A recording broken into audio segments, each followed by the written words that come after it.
এখন চৰকাৰী বিদ্যালয়। বিদ্যালয়খনত এক ব্যতিক্ৰমী পৰিৱেশ। বিদ্যালয়খনত নামভৰ্তিৰ বাবে ছাত্ৰ-ছাত্ৰী অভিভাৱকৰ ভিৰ। যি সময়ত চৰকাৰী বিদ্যালয়ত ছাত্ৰ-ছাত্ৰীৰ সংখ্যা কমি আহিছে, সেই সময়তে এইখন বিদ্যালয়লৈ ঢাপলি মেলিছে ছাত্ৰ-ছাত্ৰী আৰু অভিভাৱক। বিদ্যালয়খন মৰিগাঁৱৰ মৈৰাবাৰীৰ বৰথল দলৈগাঁও উচ্চতৰ মাধ্যমিক বিদ্যালয়। ষষ্ঠ শ্ৰেণীত নামভৰ্তিৰ বাবে আহিছে বহুসংখ্যক ছাত্ৰ-ছাত্ৰী। নামভৰ্তিৰ বাবে বাছনি পৰীক্ষা অনুষ্ঠিত হৈছে।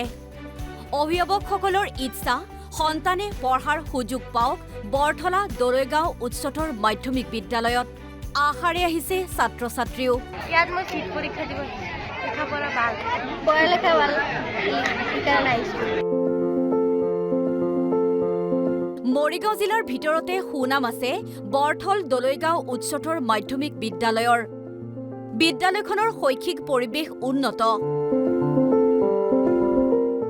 পৰীক্ষাৰ ফলাফলো ভাল।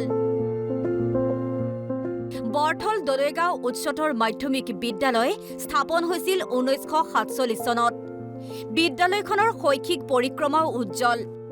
বিদ্যালয় কৰ্তৃপক্ষ শিক্ষক-শিক্ষয়িত্ৰীসকলে শৈক্ষিক পৰিৱেশ উন্নত কৰি ৰাখিবলৈ সদায় ব্যৱস্থা কৰি আহিছে। গতিকে ইয়াত প্ৰায় 403টামান ফৰ্ম গৈছে। আজি 398টা ল'ৰা ছোৱালীয়ে আজি পৰীক্ষা দিছে আৰু ইয়াত দেখিছোঁ যথেষ্ট ভিৰ হৈছে। ভিৰ হোৱাৰ কাৰণে এইখন বিদ্যালয় 1947 চনত স্থাপিত হৈছিল। ইয়াৰ স্কুলত গৌৰৱ ঐতিহ্য আছে, গৰিমা আছে। ইয়াৰ পৰা বহুত ডক্টৰ ইঞ্জিনিয়াৰ বহুত হৈছে, আমাৰ DC পৰ্যন্ত হৈ গৈছে, SP পৰ্যন্ত হৈ গৈছে। গতিকে সেইকাৰণে ইয়াত ছাত্ৰ অত্যাধিক ভিৰ দিয়া হৈ গৈছে। কিন্তু আমি চিট ছাত্ৰ-ছাত্ৰীক আমাৰ যিহেতু লিমিট চিট, আমাৰ ৰাইট অফ এডুকেশ্যন 2009 মতে 1:40 হ'বলৈ আমি 1:50 দিছোঁ। আমাৰ ছেকশ্যন আছিল 6ত 2টা, এইবোৰ আৰু এটা বঢ়াই দিছোঁ। আমাৰ এতিয়াও টিচাৰৰ পদ এতিয়াও আমাৰ 14টামান পদ এতিয়াও বিদ্যালয়ত খালী আছে। তথাপি আমি স্কুলখন যেনেকৈ পাৰি চেষ্টা কৰিছোঁ, আমি যথেষ্ট চেষ্টা কৰিছোঁ আগুৱাই নিয়াৰ কাৰণে। বৰথল দলৈগাঁও উচ্চতৰ মাধ্যমিক বিদ্যালয় ৰাজ্যৰ চৰকাৰী বিদ্যালয়সমূহৰ বাবে আদৰ্শস্বৰূপ। মৈৰাবাৰীৰ পৰা ইমৰান খানৰ ৰিপৰ্ট, NB নিউজ।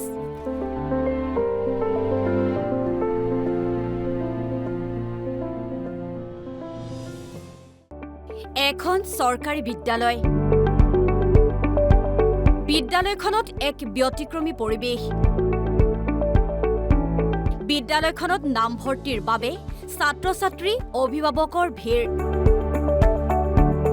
যি সময়ত চৰকাৰী বিদ্যালয়ত ছাত্ৰ-ছাত্ৰীৰ সংখ্যা কমি আহিছে, সেই সময়তে এইখন বিদ্যালয়লৈ ঢাপলি মেলিছে ছাত্ৰ-ছাত্ৰী আৰু অভিভাৱক। বিদ্যালয়খন মৰিগাঁৱৰ মৈৰাবাৰীৰ বৰথল দলৈগাঁও উচ্চতৰ মাধ্যমিক বিদ্যালয়। ষষ্ঠ শ্ৰেণীত নামভৰ্তিৰ বাবে আহিছে বহুসংখ্যক ছাত্ৰ-ছাত্ৰী। নামভৰ্তিৰ বাবে বাছনি পৰীক্ষা অনুষ্ঠিত হৈছে। অভিভাৱকসকলৰ ইচ্ছা সন্তানে পঢ়াৰ সুযোগ পাওক বৰথলা দলৈগাঁও উচ্চতৰ মাধ্যমিক বিদ্যালয়ত। আশাৰে আহিছে ছাত্ৰ-ছাত্ৰীও। ইয়াত মই চিট পৰীক্ষা দিব লেখা পঢ়া ভাল পঢ়া লেখা ভাল সেইকাৰণে আহিছোঁ। মৰিগাঁও জিলাৰ ভিতৰতে সুনাম আছে বৰথল দলৈগাঁও উচ্চতৰ মাধ্যমিক বিদ্যালয়ৰ। বিদ্যালয়খনৰ শৈক্ষিক পৰিৱেশ উন্নত, পৰীক্ষাৰ ফলাফলো ভাল।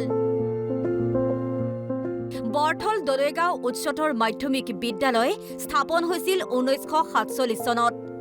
বিদ্যালয়খনৰ শৈক্ষিক পৰিক্ৰমাও উজ্জ্বল। বিদ্যালয় কৰ্তৃপক্ষ শিক্ষক-শিক্ষয়িত্ৰীসকলে শৈক্ষিক পৰিৱেশ উন্নত কৰি ৰাখিবলৈ সদায় ব্যৱস্থা কৰি আহিছে। গতিকে ইয়াত প্ৰায় 403টামান ফৰ্ম গৈছে। আজি 398টা ল'ৰা ছোৱালীয়ে আজি পৰীক্ষা দিছে আৰু ইয়াত দেখিছোঁ যথেষ্ট ভিৰ হৈছে। ভিৰ হোৱাৰ কাৰণে এইখন বিদ্যালয় 1947 চনত স্থাপিত হৈছিল। ইয়াৰ স্কুলত গৌৰৱ ঐতিহ্য আছে, গৰিমা আছে। ইয়াৰ পৰা বহুত ডক্টৰ ইঞ্জিনিয়াৰ বহুত হৈছে, আমাৰ DC পৰ্যন্ত হৈ গৈছে, SP পৰ্যন্ত হৈ গৈছে। গতিকে সেইকাৰণে ইয়াত ছাত্ৰ অত্যাধিক ভিৰ দিয়া হৈ গৈছে। কিন্তু আমি চিট ছাত্ৰ-ছাত্ৰীক আমাৰ যিহেতু লিমিট চিট, আমাৰ ৰাইট অফ এডুকেশ্যন 2009 মতে 1:40 হ'বলৈ আমি 1:50 দিছোঁ। আমাৰ ছেকশ্যন আছিল 6ত 2টা, এইবোৰ আৰু এটা বঢ়াই দিছোঁ। আমাৰ এতিয়াও টিচাৰৰ পদ এতিয়াও আমাৰ 14টামান পদ এতিয়াও বিদ্যালয়ত খালী আছে। তথাপি আমি স্কুলখন যেনেকৈ পাৰি চেষ্টা কৰিছোঁ, আমি যথেষ্ট চেষ্টা কৰিছোঁ আগুৱাই নিয়াৰ কাৰণে।